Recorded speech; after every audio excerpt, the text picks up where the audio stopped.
English লিগের Sheffield ইউনাইটেডের footballer Hamza Chowdhury বাংলাদেশে খেলে যাওয়ার পর ফুটবলে সাধারণ সমর্থকদের নজর আরও গভীর হয়েছে। হামজার জন্যই শেফিল্ডের খেলা দেখার আগ্রহ বেড়েছে। প্রবাসী ফুটবলারদের নিয়ে বাফুফেরও আগ্রহ বেড়েছে।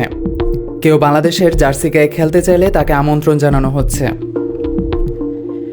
এ সপ্তাহে 2 জন ফুটবলার আসছেন বাংলাদেশে।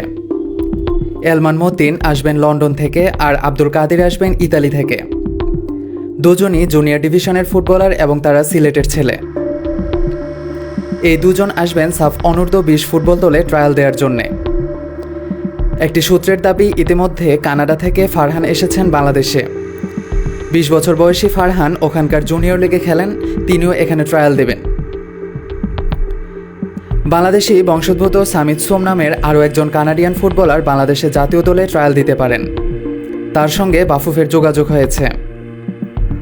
এই মিডফিল্ডার বাংলাদেশে আসবেন কিনা সেটি নিশ্চিত হয়নি বাফুফে, কারণ সামিত তার ক্লাব ও পরিবারের সঙ্গে কথা বলে সিদ্ধান্ত নেবেন বলে জানা গেছে।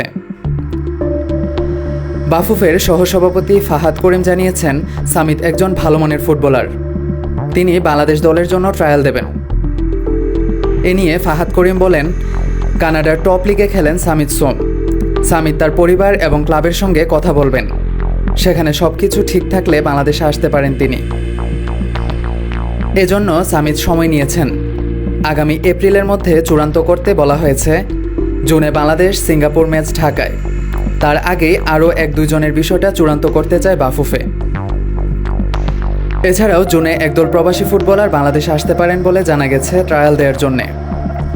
ডেনমার্ক থেকে উদ্যোক্তা সাকিব মাহমুদ প্রবাসী ফুটবলারদের নিয়ে কাজ করছেন বলে জানানো হয়েছে।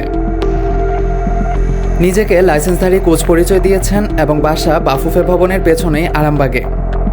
বাবা ঢাকায় থাকেন এবং মাকে নিয়ে সাকিব মাহমুদ ডেনমার্কের কোপেনহেগেনে বসবাস করছেন। প্রবাসী ফুটবলারদের নিয়ে তিনি কাজ করছেন, বাফুফের সঙ্গে নিয়মিত যোগাযোগ রাখছেন। গতকাল ডেনমার্ক থেকে সাকিব মাহমুদ জানান, 27 জন ফুটবলার নিয়ে আগামী জুনে প্রবাসী ফুটবলারদের নিয়ে ট্রায়ালের জন্য ঢাকায় আসবেন তিনি বলেন, আমরা ট্রায়ালটা করতে চাই বাফুফের অধীনে। ব্রিটিশ কোচ পিটার বাটলারকে ট্রায়ালে রাখতে অনুরোধ করব, কারণ ওনাকে ট্রাস্ট করা যায়। প্রবাসী যারা আসবেন তারা অভিভাবক নিয়ে নাকি আসতে চান। 21 জুনের পর সময় নির্ধারণ করতে হবে কবে ট্রায়াল দিতে পারবেন তারা। তিনি বলেন, শিক্ষা প্রতিষ্ঠানের ছুটি থাকবে এমন একটা সময় নির্ধারণ করা হয়েছে। ছেলেরা বাবা মা সহ বাংলাদেশে আসতে চান। বিভিন্ন দেশ থেকে ফুটবলাররা আসবেন। সাকিব জানিয়েছেন, কেউ অস্ট্রেলিয়া, যুক্তরাষ্ট্র থেকে আসবেন। তারিখ নির্ধারণ হলে ট্রায়ালের সময় চূড়ান্ত হবে। সাকিবের দাবি, এলমান 1 ফেব্রুয়ারি আসবেন এবং আব্দুল কাদির 2 এপ্রিল ঢাকায় আসবেন এবং 3 এপ্রিল ট্রায়াল দেবেন।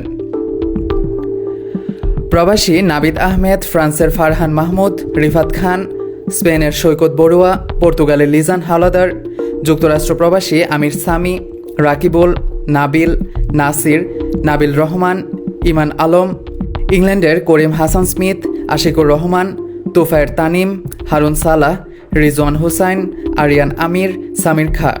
সুইডেন থেকে আসবেন নাবিদ ওয়ালিউল্লাহ, মাহি রহমান। ইতালি থেকে আসবেন ইয়াসিন হোসেন। যদি এত ফুটবলার নিয়ে ট্রায়ালের আয়োজন করা যায়, তাহলে সেটি হবে বাংলাদেশ প্রবাসী ফুটবলারদের জন্য প্রথম কোনো ট্রায়াল।